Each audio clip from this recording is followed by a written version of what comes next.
Ladies and gentlemen, welcome back to the Pitchside Podcast and episode 59 here, reviewing the weekend action. I'm your boy, the HOD of the PSP. Follow me on social media. I'm at PSP on Twitter, Pitchside Pod on Instagram, and you can listen to this on Spotify, Google Podcasts, or any other platform.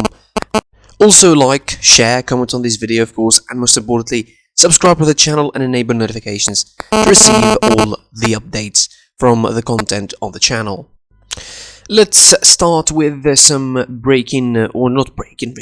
some trending news very much in the world of football over the last 24 hours, and we're going to start with probably the weirdest story of them all that appeared in the last 24 hours or so, which is Cristiano Ronaldo being under investigation, flouting coronavirus rules, taking his girlfriend Georgina Rodriguez to a trip to luxury ski resorts for her 27th birthday, of course, which was yesterday. Ronaldo, 35, who was arrested for Juve's 4-0 Coppa Italia win against Spa last night, took his girlfriend to the resort of Cormea, 93 miles from Turin, crossing the borders between Piedmont and Valle d'Aosta for a 2-day trip. According to the Italian outlet Corriere dello Sport, they stayed in a hotel that would have been officially closed, while Ronaldo and Rodriguez were also recorded on a snowmobile, yet Italian COVID regulation state that travel between cities is banned. The report claims that Ronaldo and Rodriguez spent 2 days in the snow in the Valveni Arena, which is not accessible, and the same resort in which Rodriguez spent her birthday last year, but without Ronaldo on that occasion. It adds that the pairing have not been fined, but the video showing the pair in the resort has been shared on social media and was taken down immediately. Both Ronaldo and Rodriguez have now returned in Turin, but beIN Sports reporting that the authority are investigating Ronaldo. The fine Ronaldo faces is 400,000 euros, which is as much as former Manchester United and Real Madrid star Ronaldo makes in 7 minutes. As per his £26 million per year contract. I mean, the fine is £400, not £400,000. I read that wrong, which is ridiculous. Whatever. I mean, it's a weird story, really, and one that, to be fair, took the internet world by storm and took the footballing world by storm upon breaking out yesterday. But because it's Ronaldo, probably it will be swept under the carpet pretty soon. That is what happens in stories like these. Moving on and now back to proper football. Tottenham didn't manage to. They actually succumbed to a 3-1 loss against Liverpool, with Liverpool ending a 5-game winless streak with a superb win over Tottenham at the Tottenham Hotspur Stadium, returning to form in impressive fashion as the champions secured a convincing victory at Tottenham Hotspur. After a run of 5 league games without a win, 4 of those without a goal, Liverpool moved back to the top 4, discovering the cutting edge in style and at the expense of an uninspiring Spurs. Of course, we talked about that game yesterday. I don't think I need to mention any more about it, really. It was clinical finishing from Liverpool, bad defending from Tottenham, and that's about it, really. The tactics chosen by Mourinho were not exactly effective, whilst Klopp, I think, knew what to do with the game despite the changes that he had to make during the game. From still in the Premier League, and to Thomas Tuchel, who revealed that Frank Lampard messaged him to wish him good luck at Chelsea. Of course, the new Chelsea manager, announced that Frank Lampard messaged him to say good luck on Thursday morning. He said, I hope not, meaning the backlash from supporters, because that would be hard on the team. The fans are so close and behind the team, it makes a big difference. I know it was a big disappointment to the fan base that Frank was sacked, and I said that before. I have the biggest respect for him. I was a huge fan of him as a player, and I had a message to wish me all the best. The club made it clear that it's not my fault. I cannot change the situation for him. The decision was made, and I was handed the opportunity. Pretty classy move, I would say, from Thomas Tuchel. From still in England, actually, and it is a loan move for Jesse Lingard, who exited Manchester United and reunited with David Moyes on West Ham. It will be a £1.5 million fee for his loan to West Ham, and of course the club was going to be covering Lingard's 100,000 £2,000 per week wages for the remainder of the campaign. 28 years of age, has been in United since the age of 7. He has become marginalised pretty much by Ole Gunnar Solskjaer and is desperate to play regular football by relaunch and wants to relaunch his career elsewhere. Newcastle and West Brom were also interested in taking the former England midfielder on loan, but Lingard's preferred option was West Ham and the reunion with ex-United boss David Moyes. Moyes is convinced he can help Lingard improve and rediscover his form that made him an international for England in the World Cup in 2018. If you forgot that, that's a nice reminder. Jesse Lingard was in World Cup squad that reached the semi-final in 2018, but since then he was freezed. He was iced pretty much by Ole Gunnar Solskjaer. Didn't get a lot of appearances for the club. He struggled to make form. He only made 3 appearances this season, 2 in the FL Cup and 1 in the FA Cup, none in the league. If you're asking. Of course, they triggered a 1-year extension option on Lingard's contract, which now runs until 2022 to protect his market value, but the boss, Solskjaer, is certainly happy to see him leave on loan to find himself, probably to have some game time. Let's see if he can save his career, pretty much. We'll see how that is going to go. From United to Liverpool, and Jamie Carragher made another transfer demand after Tottenham win, of course asking for a centre-half pretty urgently. That comes, of course, on the back of the injury for Matip again, which saw him being replaced at halftime with with Nathaniel Phillips, of course, not Reece Williams, who was benched. Liverpool legend, of course, is case former side signed a new defender for his birthday. He posted that on Twitter, saying that he wants a defender for his birthday, and replying before the match, of course, Carragher said 3 points as a present would be lovely. He said, you couldn't throw in a centre-back as well, could you? I know, but if you don't ask, you don't get. It seems that Liverpool might be scrambling, really, to try and buy, some players and some defenders in the remaining days of the transfer window. Let's close out with a couple of news from Bayern Munich, should we? And Chelsea are considering a swoop for out-of-contract David Alaba, of course, this summer, after reportedly being having an official or a agreement in principle with Real Madrid. He is seemingly, the deal is not done, and of course, the defender's father himself dismissed the reports, saying that the transfer to Spain is a done deal, and claimed that there is many interested parties. Those interested parties are, of course, Liverpool, Chelsea, Manchester United, amongst the vying international signature, and of course this race is going to be wide open to sign the 28-year-old Austrian, as well as Erling Haaland, who's going to be in the radar of Chelsea as well. That is an interesting deal. Still in Bayern and Parma, the Italian side are close in to sign Joshua Zirkzee. There's interest from Everton as well in the youngster. The 19-year-old Dutch talent has been in the Bayern Munich academy since 2017. Zirkzee made only 5 appearances this season, and he's been linked with Benevento as well in Italy and Everton in England. The deal probably would be a loan deal with option to buy for around 15 million euros, reportedly, according to Sky Sport Italia, for Joshua Zirkzee. He's a really promising talent. I wanted to see him more with the Bayern squad, really, but it looks like Bayern are not going to be really getting that in the near future anyway.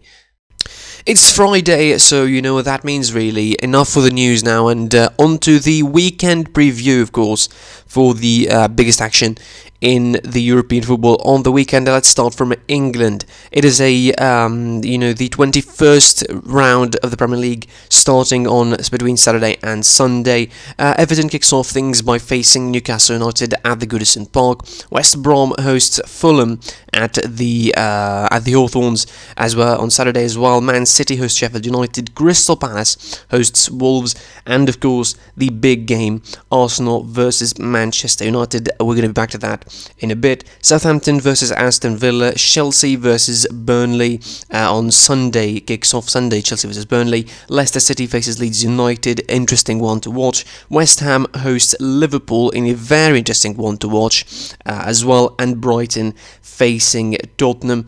Of course, the big focus on this one is Arsenal versus Manchester United, for a multitude of reasons, really. Obviously, because of the form the two clubs are in at the moment. Although that form took a slight hit in the chin, pretty much, for United after losing to Sheffield United in the last match 2-1 in a ridiculous performance. The two goals again were really, really stupid, and it didn't exactly fill the fans with the best hope, really, for the rest of the season. For Arsenal, the turnaround is incredible. It's an incredible turnaround from where they were a couple of weeks ago. Their form in the league has improved. Overall, their standing in the league has improved, which is really important when you look at it from that point of view.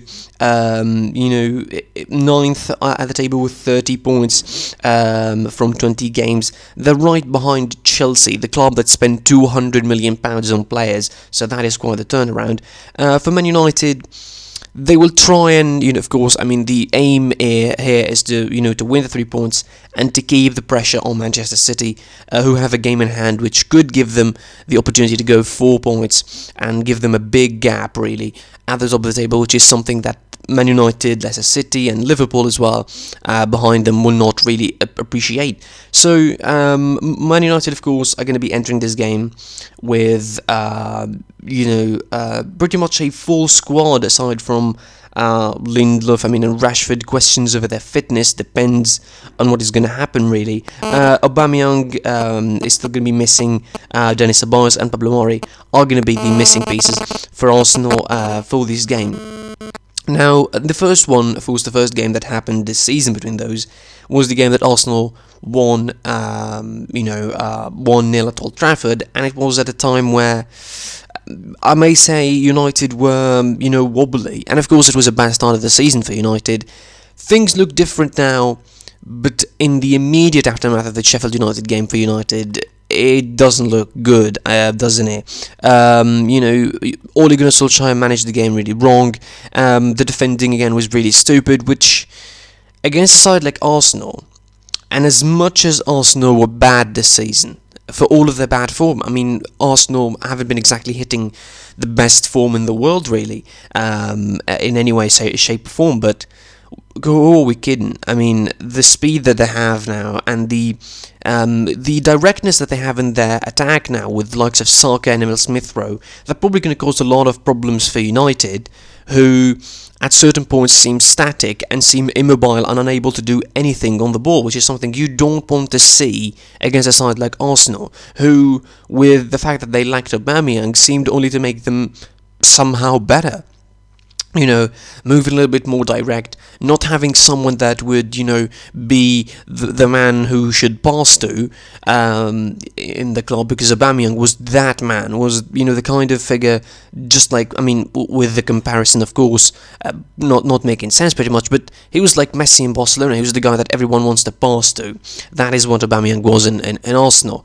And with him out of the squad, it was pretty much Arsenal made better by that. Made players feel more free. Emil Smith-Rowe is certainly blossoming. Bukayo Saka is just the best youngster in the Premier League. I'm again saying that, and I'm taking my responsibility in it. Bukayo Saka is the best youngster in the Premier League. He was, he still is, and he will be for the remaining of the season and foreseeable future, really. He's an international, and he deserves every bit of that success. Predicting what tactically is going to be happening in this game is pretty hard. Arsenal, the predicted lineup for Arsenal is pretty much going to be a 3-4-3. Everybody predicts a 3-4-3. With Luis holding pretty much. Maybe they will decide who's going to be a third centre half in that game. 3-4-3 in the middle, reverting to the old classics, I think, for Mikel Arteta after relying a little bit on the 4-2-3-1 in the last couple of games, of course. Maybe even bring Saka back to the wing back position, which can be expected really in this game against a side like United, who have some great wingers to boot in Rashford, the likes of Martial, really, in Greenwood. This could be dangerous, so maybe Arsenal will try and cave in and play the game out from the back, just like they did in the game at Old Trafford, try to absorb the pressure and go on the counter, although the goal was from a penalty, so didn't exactly work. From a Man United point of view, I think they will need a little bit more movement, a little bit more effectiveness. That didn't happen against Sheffield United, who of course caved in and stayed at the back, stayed deep, and usually they did what they had to do. Really, they did what they had to do, and they denied United the opportunities. Enough opportunities to keep the 3 points for them, and if that happens against Arsenal, a side that I think, even with the standards of this crazy season, is substantially better than Sheffield, probably United would have a big problem on their hands against Arsenal, and they might want to take caution in the way they approach the game and do not go full out attack, because these two sides can sit deep and can cave in at the back. Don't make any mistake about it. Ole Gunnar Solskjaer can stay at the back and park the bus like no one does, or probably like only Mourinho does. But Arsenal really are, a side that can do that as well. Mikel Arteta, won trophies by that pretty much. He won the FA Cup and the Community Shield by the fact that he stays at the back. This game clearly is going to be all about the motives for both sides. For United, it's about keeping the pressure on City. Of course, the City derby isn't that far away. It's going to be in mid or late February. The reverse fixture, that is. Arsenal have some hard fixtures in hand. United have some hard fixtures in hand. You look at United fixtures, the next couple of ones, I mean, they're interesting, really. You look at a game against Arsenal now, a home game to Southampton and Everton, a home game to West Ham in the FA Cup. Then you have West Brom away from home, Sociedad back and forth in the Europa League, and between that, a game against Newcastle. Then they finish February with a game against Chelsea. So it's not exactly an easy calendar and easy schedule for United, who face City as well in the early week of March. So that is going to be a pretty hectic fixtures list to get through for United. So they need every bit of points that they will have in this game. For Arsenal as well, they don't have an easier schedule than their opponents, really. They have Wolves next, then Aston Villa, Leeds United, Benfica in the Europa League, the first leg, and Man City between that and the second leg of the Europa League, round of 32, Leicester City in early March, as well as Burnley before a Tottenham derby in the middle of March. So that is as well a hectic schedule for Arsenal. It's not exactly as well an easy fixture list for both clubs. So they need this game to kickstart the next month of action for them, for to motivate them, to give them some positive energy heading into the rest of the season. Reminding you of the table in the Premier League at the moment as it stands. It is Man City, of course, top of the table, 41 points with a game in hand. Man United, 40 points. Leicester City 39, 37 for Liverpool, 35 for West Ham, 33 for Tottenham Hotspur, 33 for Everton at 7th, Chelsea 30, as well Arsenal behind them with 30 points, Aston Villa 29 as well as Southampton, Leeds 26, 23 for Wolves, 23 for Crystal Palace, 22 for Burnley, 19 for Newcastle, Brighton with 18, Fulham 13, West Bromwich with 11, and Sheffield United with 8 points. From England to Spain as well, and the round 21 from the Laliga action as well, and this is of course We're going to be talking about the fixture list here. Valladolid versus Huesca, that is on Friday, today. Eibar versus Sevilla on Saturday, kicking off action. Real Madrid versus Levante. Valencia versus Elche. Villarreal versus Real Sociedad to close things off on Saturday. On Sunday, it is Getafe versus Alaves. Cadiz versus Atletico Madrid. Granada versus Celta. Barcelona versus Athletic Club on Sunday. And Real Betis versus Osasuna. So the big game clearly here is Athletic Club, traveling to Catalonia to face Barcelona. Barcelona coming off of the hardships of the Cup, really, in the midweek, defeating Rayo Vallecano in a game that didn't need to be so dramatic, but it was so dramatic. And they face Athletic Bilbao, a club that had its own dramatic story in the Cup as well. Yesterday against Alcoyano, the side that eliminated Real Madrid, but they couldn't do two giant killings. Alcoyano, couldn't they? Athletic Club managed to turn things around and go to the next round of the Cup.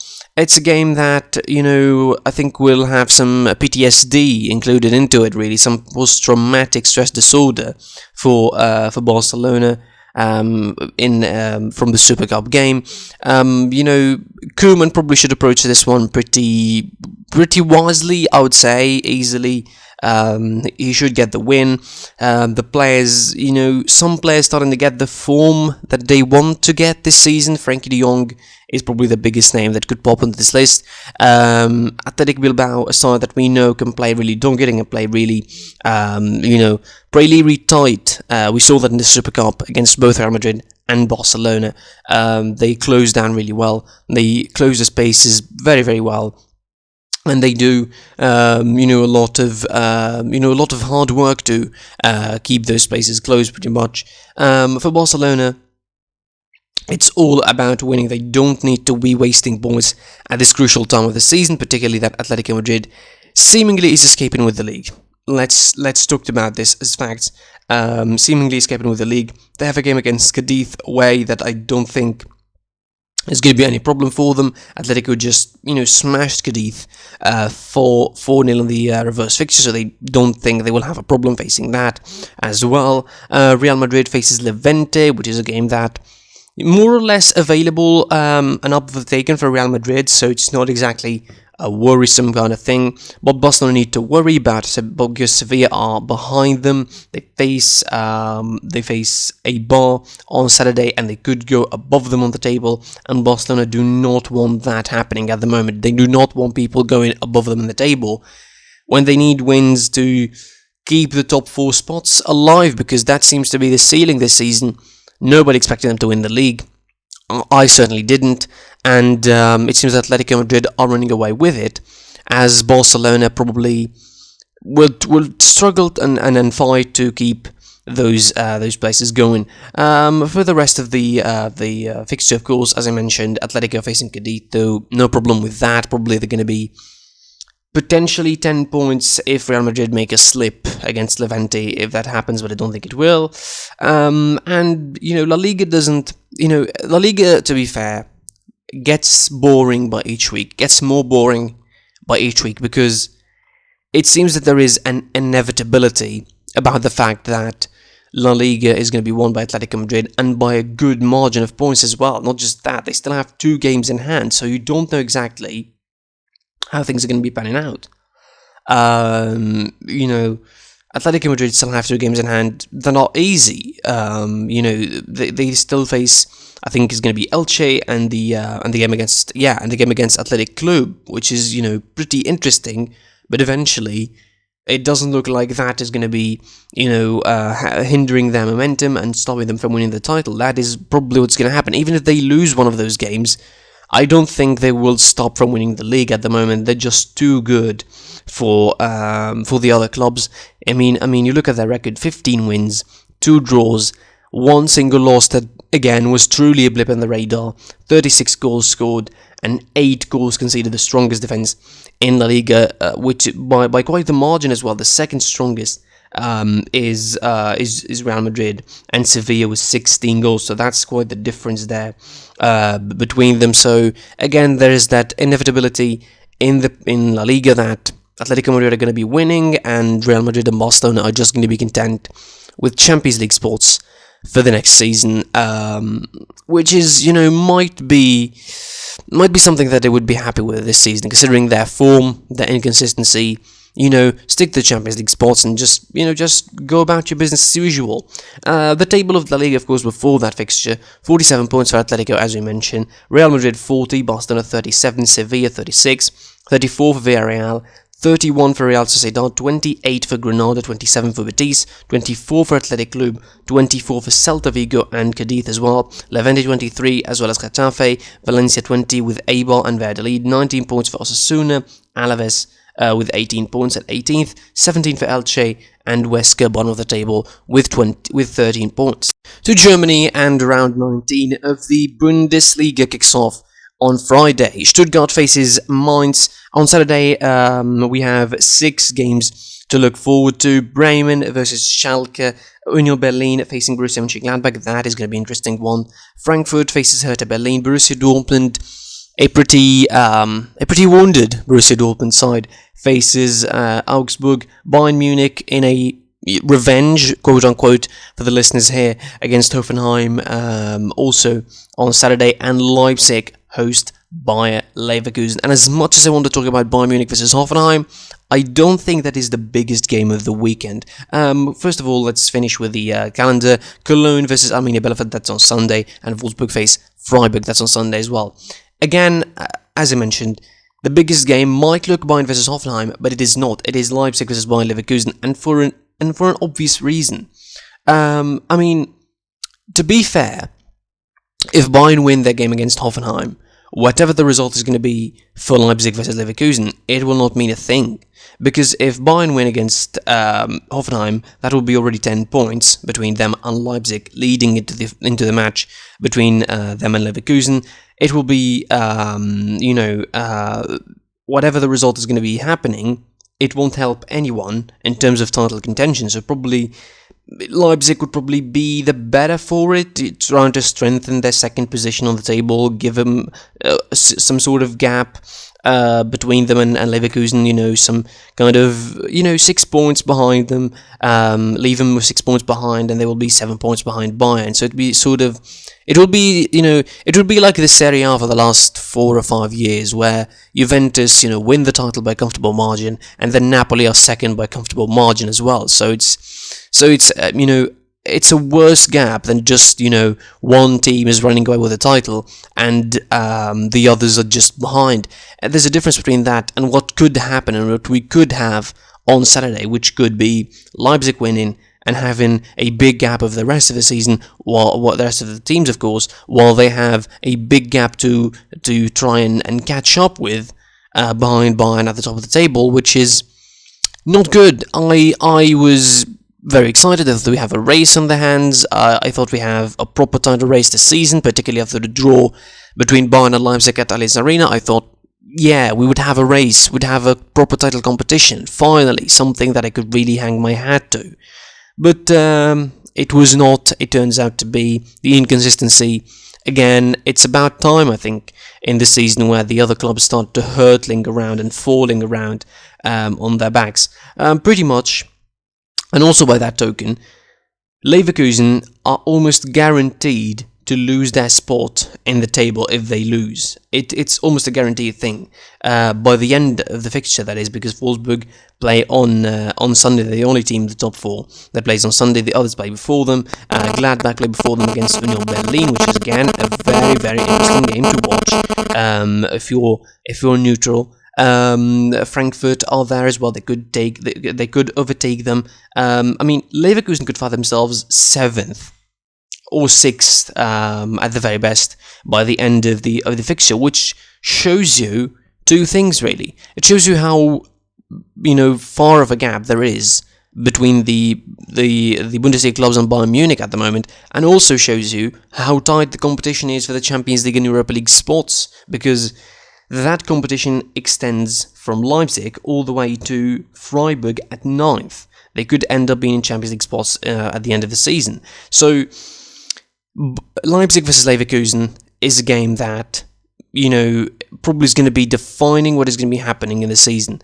And it's going to rely a lot on the results between Bayern and Hoffenheim, a game that, again, for Bayern, it's about revenge. And amidst the rumours about Hansi Flick leaving, the reports from Bild that he's going to be leaving at the end of the season, Hansi Flick denied that, the board denied that, and everything seems fine and smooth as silk in Bayern. We'll see what's going to be happening.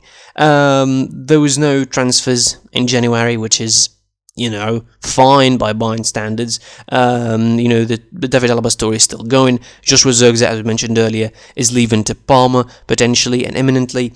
There's a lot of problems to get through, really, for Bayern